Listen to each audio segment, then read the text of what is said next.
சொல்வதெல்லாம் உண்மை. உங்க பேர் என்னங்க? கஸ்தூரி. உங்க பேரு? பழனிவேல். பழனிவேல். எத்தனை குழந்தைங்க உங்களுக்கு? 3 குழந்தைங்க. 2 பொண்ணு ஒரு பையன். சரி. ஒரு பையன் சிவில் இன்ஜினியர் படிக்கிறான். சரி. சின்ன பொண்ணு பிஎஸ்சி நர்ஸ் படிக்குது. சரி. இந்த பொண்ணு டிப்ளமோ நர்சிங் முடிச்சது. சரி. மேரேஜ் பண்ணி கொடுத்தேன். சரி. மேரேஜ் பண்ணி கொடுத்துருக்கீங்க. கொடுத்தேன். அந்த மேரேஜ் பண்ணது தப்பு இல்ல. மேரேஜ் பண்றதுக்கு முன்னாடி அந்த பொண்ணுக்கு அந்த கல்யாணத்துல விருப்பமா இல்லையான்னு கேட்டீங்களா? கேட்டோமா? கேட்டீங்களா? கேட்டோம். என்ன சொன்னாங்க? சரின்னு சொன்னதான் அப்புறமா அப்படின்னாங்க. சரின்னு சொன்னாப்லையா? சரி பண்ணிக்கிறேன்னு சொன்னாப்லையா கல்யாணம்? ஃபர்ஸ்ட் 2 வருஷம் கழிச்சு கல்யாணம் பண்ணிக்கிறோமா அப்படின்னாங்க. அப்பா என்ன சொன்னாங்க, 2 பொண்ணும் ஏஜுக்கு வந்திருக்கீங்க, அம்மா ஒன்றையும் கஷ்டப்படுறா, அடுத்துட்டே எனக்கு நெஞ்சு வலி வந்துடுது, சரி அம்மாவால 2 பேத்தையும் பாத்துட்டு இருக்க முடியாது, உனக்கு 21 வயசு ஆயிடுச்சுமா, பக்கத்து ஊர் 1 கிலோமீட்டர் தூரத்துலதான் மாப்பிள்ள பாத்துருக்கேன், மேரேஜ் பண்ண. அந்த மாப்பிள்ளை பிடிச்சது அவளுக்கு? மாப்பிள்ளை பிடிச்சது. தேதி வச்சோம். தேதி வச்ச திருப்பாடு அப்புறம் சாப்பாடுலாம் போட்டது. அப்புறம் சரி பிடிச்சிருக்குன்னு தானே நமக்கு தெரியும். இல்ல நீங்க கேட்டீங்களா பொண்ணு பிடிச்சிருக்கான்னு கேட்டீங்களா? கேட்டோம். கேட்டதுக்கு சரின்னு சொல்லுச்சு. இங்க சென்னை மாப்பிள்ளை பண்ணிக்கிறோம்னு சொல்லுச்சு. கல்யாணத்துக்கும் சம்மதம் சொல்லிடுச்சு. அதுக்கப்புறம் தான் அந்த கல்யாணம் பண்ணீங்க? ஆமா சார். அதுக்கப்புறம் என்ன நடந்ததுங்க? அதுக்கப்புறம் கல்யாணம் முடிஞ்சது. அப்புறம் அவங்க வீட்டுல இருந்து வந்தது. எனக்கு அங்க இருக்க முடியல, நான் வேலை பாக்குறேன். எவ்வளவு நாள்ல வந்துருச்சுங்க? அது சும்மா 1 வாரம் 10 நாள் இப்படி அப்பப்பா அம்மா வீட்டுக்கு வந்துரும். சரி சரி சரி நான் வேலை பாக்குறேன் அப்படின்னுது. சரி. நான் என்ன சொன்னேன், கொஞ்ச நாளைக்கு அவங்க வீட்டுல இரு, மேரேஜ் பண்ணி கொடுத்த உடனே யாரும் அனுப்ப மாட்டாங்க மாமியார்லாம், சரி கொஞ்ச நாள் பொறுமா போலான்னு சொல்லியிருந்தோம். சரி அந்த மாதிரி சொல்லியிருந்தீங்க. ஆமா. இப்ப என்ன நடந்ததுங்க? இப்ப என்ன போய் பொண்ணு இப்ப எங்க இருக்கு? பொண்ணு இங்கதான் வந்திருக்கு. மெட்ராஸ் வந்துருச்சு. ஆமா. எத்தனை நாளா வந்து மெட்ராஸ் வந்துருச்சு? மெட்ராஸ் இப்போ 1 மாசம் ஆகும். 1 மாசம் தான் ஆகுதா? 1 மாசத்துக்கு மேலேயே இருக்கும். மேலேயே இருக்கும். ஏன் வந்ததுங்க? ஏன் வந்ததுன்னா இந்த பொண்ணு நான் வந்து 3 நாள் வந்து மெட்ராஸ் ஹஸ்பண்ட் வீட்டுல இருக்கு, அதுக்கு பிடிக்கல. உங்க வீட்டுக்கு வந்தா நீங்க இருக்க விடல, நீங்க திருப்பி அங்கேயே போய் வாழன்னு சொன்னீங்க. அப்படித்தான் சொல்லுவாங்க எந்த பெத்தவங்களும். பொண்ணு வந்து நம்ம மேரேஜ் பண்ணி கொடுத்தா புருஷனோட வாழ்துனாதான் சந்தோஷம். கஷ்டப்பட்டு நாங்களே கஷ்டப்பட்டு கல்யாணம் பண்ணி இவரு கெமிக்கல்ல வேலை செஞ்சு நான் சத்துணவுல 1/2 நேரம் வேலை பார்த்து நான் எவ்வளவு கஷ்டப்பட்டு 4 லட்சம் ரூபாய் செலவு பண்ணி கல்யாணம் பண்ணி கொடுத்தா நம்ம புள்ள நல்லா வாழ்துனாதான் அந்த கடனுக்காவது எனக்கு நிம்மதி வரும். கண்டிப்பா கண்டிப்பா. என் புள்ள வாழ உங்களை பாராட்டுறேன். 3 பேர்த்தையும் அழகா படிக்க வச்சுக்கிறீங்க, அது நல்ல படிப்பா பார்த்து படிக்க வச்சுக்கிறீங்க. இந்த சூழ்நிலையில வந்து கல்யாணம் பண்ணி கொடுக்கணும்னு ஆசை. சரி சில சூழ்நிலைக்காக பண்ணிருக்கீங்க. அது அந்த பொண்ணுக்கு விருப்பமா இல்லையான்னு தெரியாம பண்ணதுதான் உங்களுடைய தவறு. விருப்பம் இல்லைன்னு நம்ம சொல்லியிருந்தா நான் நிறுத்திருப்போமா? கல்யாணத்தை நிறுத்திருப்பேன். கண்டிப்பா நிறுத்திருப்பீங்க. சொல்லவே இல்லை கடைசி வரைக்கும். ஒரு சித்தப்பா கேரக்டர் உள்ள வர்றாரு போல இருக்கே.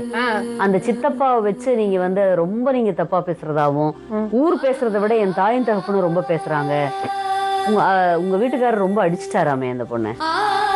அடினா தண்ணி போடலைன்னா ரொம்ப நல்லவரா இருப்பாரு, தண்ணி போட்டா பயங்கரமா அடிக்கிறாரு. அந்த சித்தப்பா வந்து அந்த குடும்பத்துக்கு நம்ம குடும்பத்துக்கு ஏற்கனவே ஆகாது. சரி. இவரு வெளிநாட்டுல இருக்கும்போது விசா எடுக்கிறேன்னா அவங்க அண்ணா எங்கள்கிட்ட எண்ணுகிட்ட பொம்பளை கிட்ட, நான் ஊர்ல இருக்கிற பொம்பளை கிட்ட 1 லட்சம் பணத்தை வாங்கி என்ன புடுங்கிக்கிட்டாங்க. என்ன உட்கார வச்சு புடுங்கிட்டாங்க. சரி. புடுங்கிட்டாங்க. இவரும் கட்டினாங்க, அவங்க அண்ணனும் கட்டினாங்க. கட்டின இடத்துல பணம் ஏமாத்திட்டாங்க துபாயில. அதுக்காக நான் 1 லட்சம் கடன் வாங்கி 3 லட்சம் கடன் அடைச்சிருக்கேன். இவர் அனுப்பான அந்த கடனை தான் அடைச்சம்மா. அப்படி இருக்கும்போது அந்த துரோகத்தை வந்து நான் உங்க குடும்பத்தை பழி வாங்குறேன்னு அவன் சொல்லிட்டான். ஆனா அப்பா அம்மா பேச்ச கேட்காத இது அந்த பையன்கிட்ட பேச மாட்டுக்கு அவன் உங்க அம்மா பேச்சதான் சின்ன வயசுல இருந்து ஒரு வேலை பழகினால அம்மா பேச்ச கேட்காத முறை பங்காளி வீடு. சரி. அவன் வந்து சொல்லி இது யதார்த்தமா சொல்லி கொடுக்கறதும் இதை நம்பிட்டுது. பெத்தவங்களை நம்பாத, இது நம்பிட்டுதான் இந்த அளவுக்கு. இப்படி என்ன ஆச்சுங்க? நம்பி என்ன பண்ணுச்சு அந்த பையனுடைய? அந்த பையனோட நான் வாழ மாட்டேன், அவன் படிக்காதவனுக்கு நீ அவனும் ஏசி மெக்கானிக் படிச்சிருக்கான். சரி. அவனும் இப்ப மெட்ராஸ் வந்தா ஒரு தொழில் பாக்கலாம். சரி. அவன் பிடிக்கலன்னதும் சரி பிடிக்கலாமா விட்டுடுன்னு சொன்னாங்க. சரி. இப்ப அந்த மாப்பிள்ளை என்ன சொல்றாரு? இப்ப வந்து உங்க பொண்ணு இப்ப வீட்டு விட்டு வந்துருச்சு. அந்த அவங்க மாப்பிள்ளை வீட்டுல என்னை போய் கேஸ் கொடுத்துட்டாங்க. உங்க மேல? எங்க மேல. கேஸ் கொடுத்து நான் வேற கல்யாணம் பண்ணணும் உங்க புள்ள சொல்லாத ஓடிடுச்சு எனக்கு தேவையில்லன்ட்டாங்க. ஆமா, தேவையில்லாம 300 குடும்பத்தை வேற நம்ம இதுல கூட சிக்க வச்சிட்டோம் இல்லையா? அதனால எங்களை 2 பேரையும் தரக்குறவா அவங்க எல்லாம் பேசிட்டாங்க. ஐயோ, ரொம்ப எங்களை அவமானப்படுத்திட்டாங்க. சரி, அவங்க வந்து இப்ப இந்த பொண்ணுடைய கையெழுத்த கொடுங்க, நாங்க வந்து அப்பதான் உங்க சீர்வரிசை சாமான் தருவோம். நான் வந்து 2 லட்சம் ரூபாய்க்கு மேல எடுத்து கொடுத்துருக்கேன். அதனால அப்படின்னு சொல்லிட்டாங்க. சொன்னதும் சரி, நாங்க எங்க பாப்பாவை எப்படியாவது நாங்க தேடி கண்டுபிடிச்சு நான் உங்களுக்கு கையெழுத்து வாங்கி கொடுத்துடுறோம், நீங்க போட்டா 4 பவுன் தாலி செய்யணும் நாங்க கொடுத்துடுறோம் சரி அப்படின்னு சொல்லிவிட்டோம். சரி, ஆனா எல்லாத்தையும் கொடுத்துட்டு நான் 10 மாசம் சுமந்து நான் பெத்த என் பிள்ளைய நினைச்சேன். எனக்கு தூக்கம் வரல. மெட்ராஸ்ல எப்படி சின்னப்படுதோ எப்படி இருக்குது எனக்கு தூக்கம் வரல. இப்ப 1 வாரத்துக்கு முன்னாடி நான் மருந்து குடிச்சிட்டேன். ஐயோ, நீங்க ஏன் மருந்து குடிச்சீங்க? இருக்கிற பிரச்சனை அவர் எவ்வளவு தாங்குவாரு? அவரு தாங்க முடியல.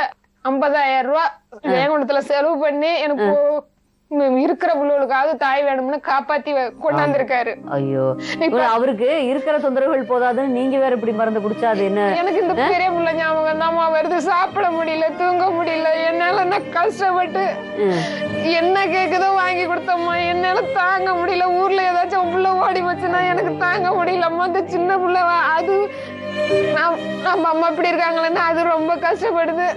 இந்த பையன் அதுக்கு மேல வேதனைப்படுறேன். எங்களால தாங்க முடியலம்மா. என் பிள்ளை என் வீட்டுக்கு வந்தாதான் எனக்கு நிம்மதியா இருக்கும். ஊர் வாயெல்லாம் நான் மூட முடியும்.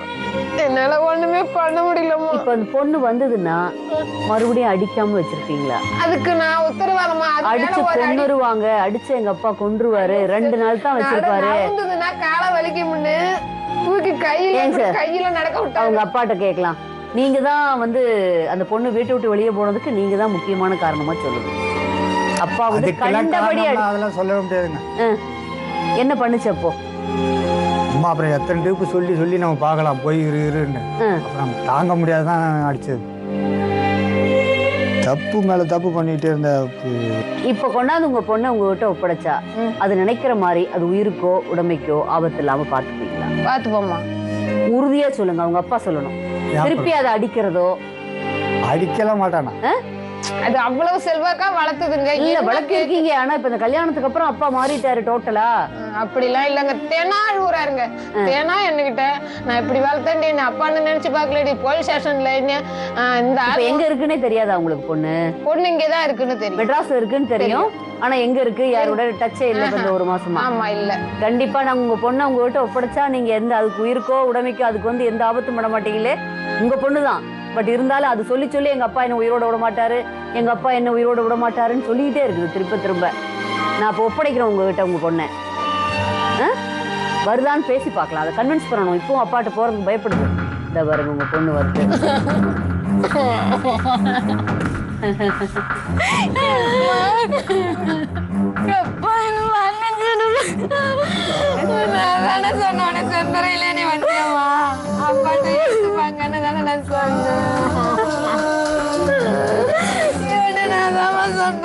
எப்படிமா முத்தி நான் வருவாங்கம்மா.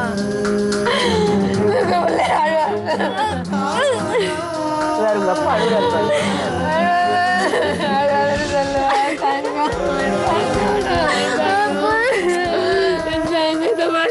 சேர்த்துட்டு போட்டா